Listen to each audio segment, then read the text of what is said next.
In all of Christian Armenia, there is one mosque, the Iranian mosque, restored 15 years ago by Iran.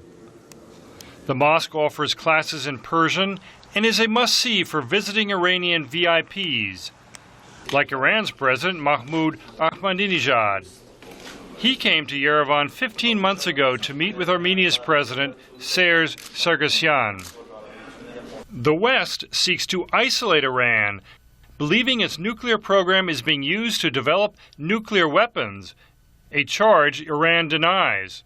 But Armenia, blockaded by Turkey to the west and by Azerbaijan to the east, is trying to quietly expand trade with its southern neighbor. Analyst Richard Giragosyan. Armenia is the only neighbor of Iran where the regime or the government in Iran feels quite comfortable and is actually keen to increase relations. From the Armenian perspective, there's a shared sense of isolation where both Iran and Armenia feel surrounded by either hostile or rival states and feel under blockade or sanctions. Through a narrow 35-kilometer wide joint border, Iranian trucks link this small landlocked nation with Iran, a nation with an economy 50 times the size of Armenia's. With the highway slow and often dangerous, Armenians look for alternatives. Iran expert Gohar Iskandarian says a top priority is to extend Armenia's railroad south. Once Armenia can find investments, we can connect our railway to the Iranian rail network and have access to the Indian Ocean and the Persian Gulf. 6 years ago, Armenians started to heat their homes with gas coming through a new pipeline from Iran. Now Armenia wants to build an oil pipeline from Iran and 2 hydroelectric plants on the border.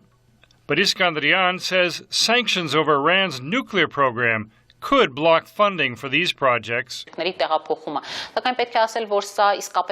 This is not only Armenia's choice. It's an issue for the big powers, the United States and Russia.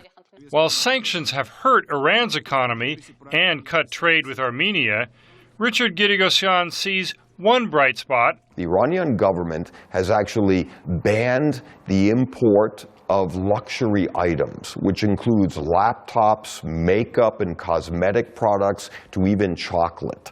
Therefore, it will only encourage the rise or emergence of somewhat of a black market where Iranians coming to Armenia for tourism purposes begin to acquire these now prohibited consumer items. The ebb and flow between Iranians and Armenians goes back almost 3,000 years to the construction of Yerevan, a hilltop fortress that gave its name to Yerevan.